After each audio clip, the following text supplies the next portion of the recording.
Так, на сцену приглашается Анна Вячеславовна Варламова, методист по музейно-образовательной деятельности, также автор мерча фестиваля, который мы видим и в благодарственных письмах, на наших футболках, блокнотиках. То есть она не только методист, который занимается детскими программами, но и дизайнер-художник.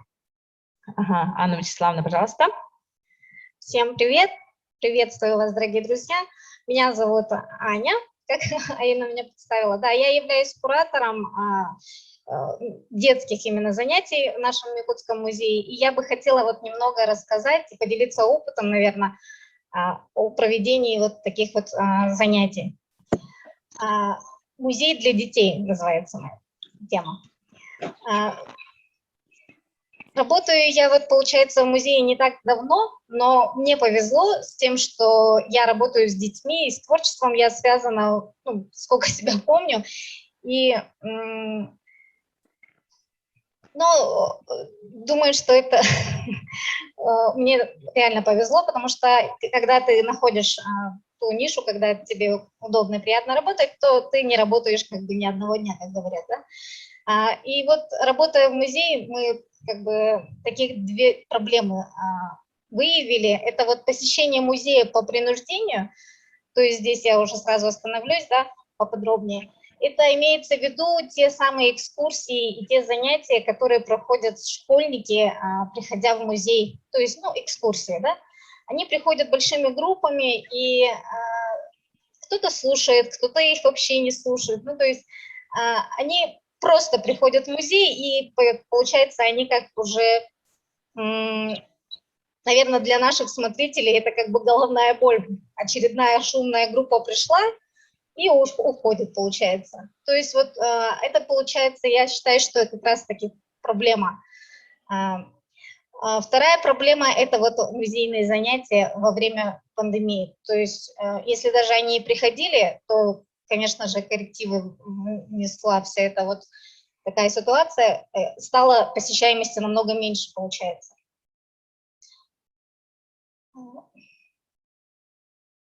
Что-то опять не...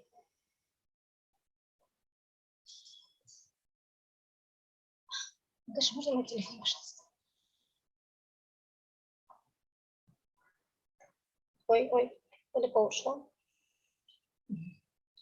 Итак, дальше я вот...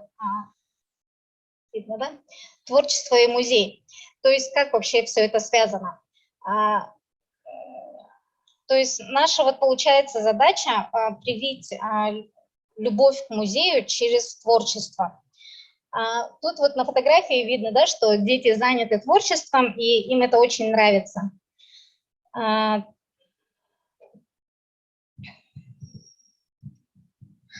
Вот я хотела бы сказать по поводу творчества, что же это такое вообще? Что такое творчество, какие творческие занятия можно проводить, или для чего вообще они нужны, для кого эти занятия, как провести творческое занятие. Эти вопросы, конечно же, возникают у всех, кто работает с детьми. Но начнем с того, что такое творчество. Творчество – это вот как раз тот процесс такой, скажем, когда ребенок что-то создает новое, когда он фантазирует, когда-то что-то он, ну, получается, воображает. И этот как раз момент для, получается, сотрудника музея и самого ребенка – это диалог. Диалог, когда можно объяснить и донести какую-то информацию. Ну и, соответственно, у нас творчество, на которое это то, когда приносит положительные эмоции, и, ну, вообще это и есть процесс, который можно назвать это развитие. То есть, получается, ребенок развивается во время творчества. Мастер. Да, это вот музей, это, получается, идеальное место для образования. Здесь мы на фотографии видим, как дети у нас разукрашивают наши же раскраски, созданные для наших музейных занятий. То есть мы проводим занятия, рассказываем, дети собираются, и мы раздаем им раскраски, как бы закрепляя знания, они начинают рисовать, и они уже как бы осознанно уже понимают, о чем идет речь, и начинают разукрашивать и рисовать. Ну, по поводу рисования, да, я бы хотела сказать, что я сама рисую, сколько себя помню, и вообще рисование – это, наверное, как бы это объяснить, и я, наверное, освоила школьную программу благодаря рисованию, потому что если сейчас, например, мы в магазинах можем приобрести те же самые правила, постеры, то раньше это мы, конечно же, делали, правила рисовали от руки, в классе оформляли стенгазеты, и все это мы рисовали с родителями. То есть я вот, получается, все правила выучила благодаря этому рисованию. И я думаю, что сейчас детям как раз я, когда объясняю что-нибудь, и когда они рисуют, они очень хорошо это воспринимают. Но наша задача вообще это вот получается организовывать поход в музей такой неформальный. То есть не просто экскурсия, а именно вот когда ребенок может приходить и радоваться, и проводить такой вот досуг. Вот хотела бы сказать о том, что сейчас дальше, это вот мастер-класс по рисованию, да, если брать его в целом, то я бы хотела уточнить тут, как у нас вообще происходит все это. Мы, получается, проводим занятия именно когда основывается все это на какой-то особенной выставке, ну, то есть это будет, допустим, Международный день пингвина мы тогда проводим, то есть, получается, мы выставляем экспонат из фондов музея, проводим обязательно такой этап, как знакомство с детьми в игровой форме. И эта форма такая, она дает возможность с детьми общаться поближе, познакомиться, и мы еще таким поделимся таким лайфхаком, когда имена детей мы не можем запомнить, мы просто прикрепляем им бейджики со стикерами, и дети, которые могут, в принципе, видеть, и мы сами тоже, получается, не путаемся в именах, и это очень помогает. Потом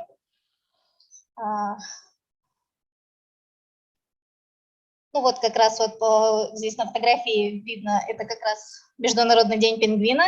То есть получается после лекций и, так скажем, экскурсий дети закрепляют знания, рисуя по такому мастер-классу поэтапному. То есть я прямо стою перед ними, начинаю рисовать, и в это время я рассказываю. Не просто там, что пингвины, это там птицы и так далее, а именно интересные факты.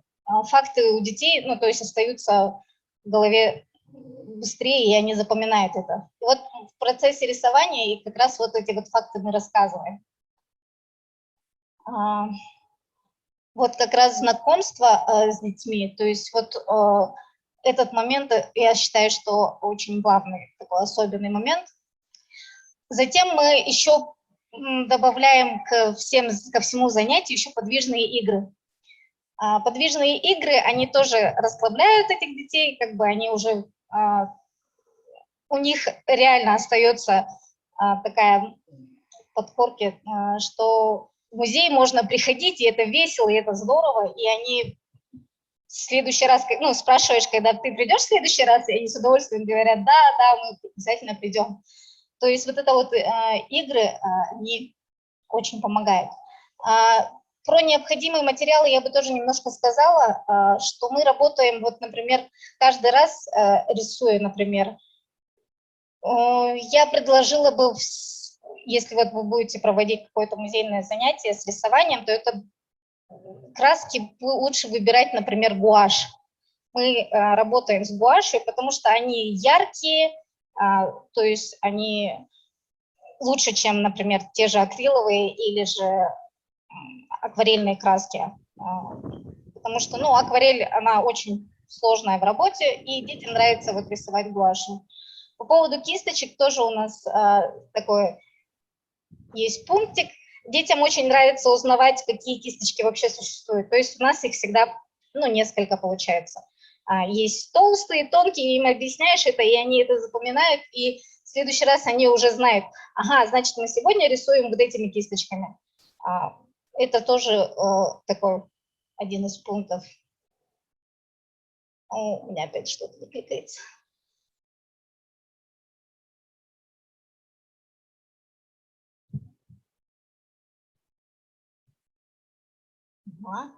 Ну и вот второй вопрос, который я озвучивала, ну, то есть проблема, это музейные занятия во время пандемии.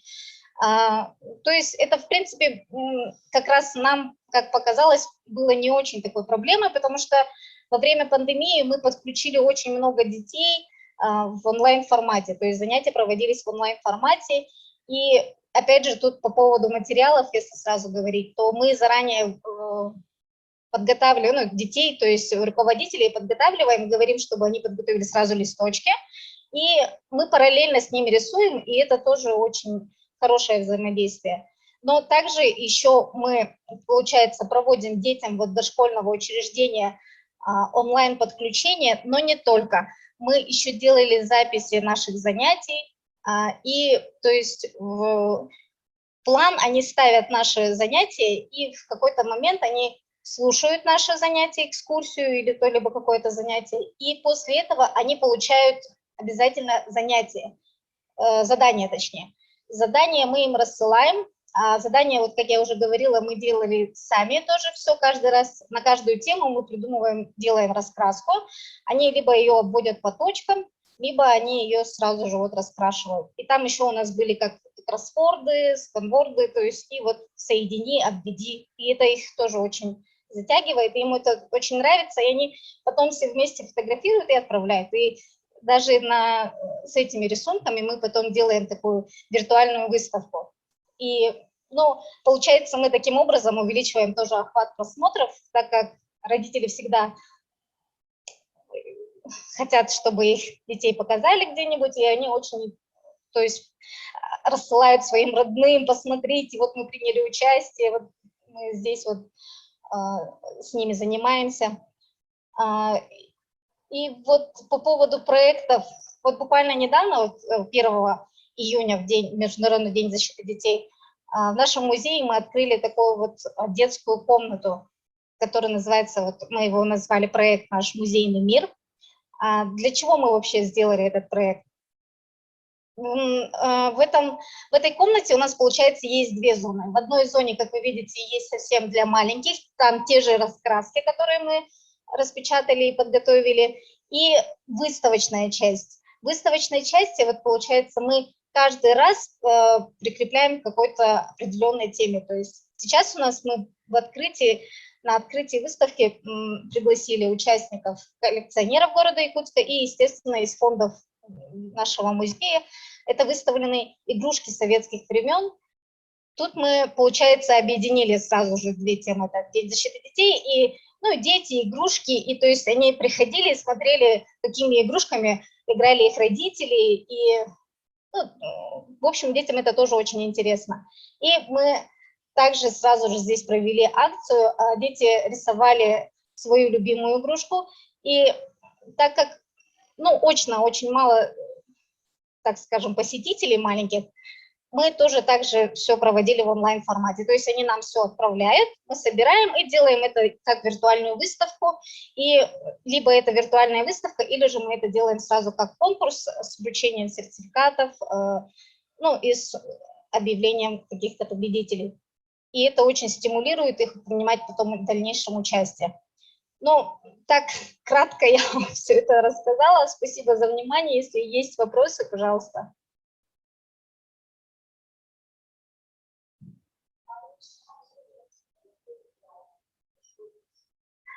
Ну, со школьниками мы тоже, конечно, работаем, но я вот хотела бы, да, хороший вопрос по поводу того, что почему именно с дошкольниками. Это как раз та аудитория, которой можно привить любовь к музею, и, ну, они очень сами любят работать с музеями. Ну, как бы они такая аудитория, которая не особо охваченная, так скажем.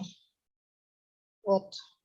Ну и воспитание следующего поколения. У нас же в музее как бы это такой цикл поколений.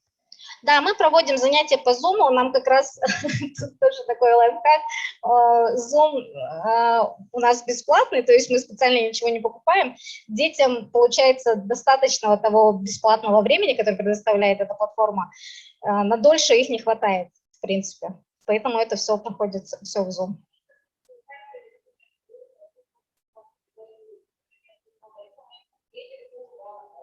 Да, они нам отправляют, либо сразу могут прям с нами параллельно рисовать. То есть это у нас два вида занятий.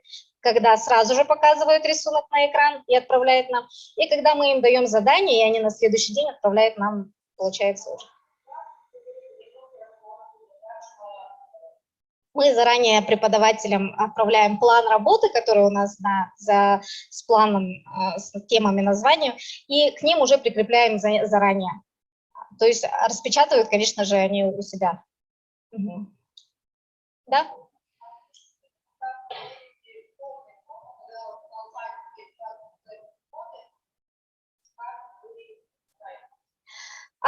Вот, да, по поводу этого тоже у нас мы такой лайфхак сделали. Когда вот приходит очень много народу детей, и ну, вот как раз рассеивается их внимание, мы делим их на две группы. Одна часть отправляется на экскурсию, а вторую часть мы заводим в другую аудиторию и проводим для них квест. Ой, не квест, ну да, квест тоже проводим, но мы проводим для них игру-викторину. То есть они, получается, как две категории. Те, которые узнают сразу же во время экскурсии, и у них возникают вопросы, когда они отвечают на вопросы викторины. И потом они меняются местами. То есть те, которые уже посетили экскурсию, они отвечают более охотно, а те, которые были на нашей викторине, они уже знают, где что можно посмотреть. И ну, вот можно сделать большими группами вот такой вот прием. Да.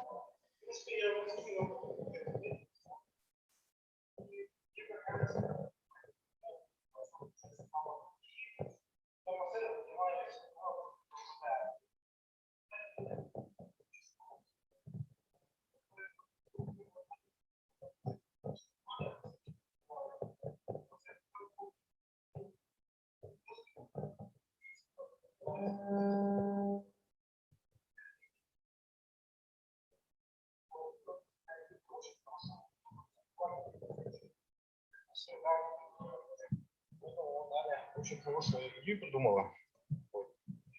Слышно, да? Ой. Ну, в принципе, вот опять-таки повторюсь, такая вот методика работы, как у Ани, да, вот, музейные мероприятия для детей дошкольного возраста, это очень актуально на самом деле в настоящее время, когда все родители заняты на своих работах, приходят поздно, а тут ты хотя бы принес своих детей, и они занимаются, проводят для них очень интересные мастер-классы. Я вот думаю, когда дочке 4 года будет, когда она будет уже более-менее самостоятельная, я обязательно привлеку ее к Ане, потому что она очень интересно рассказывает.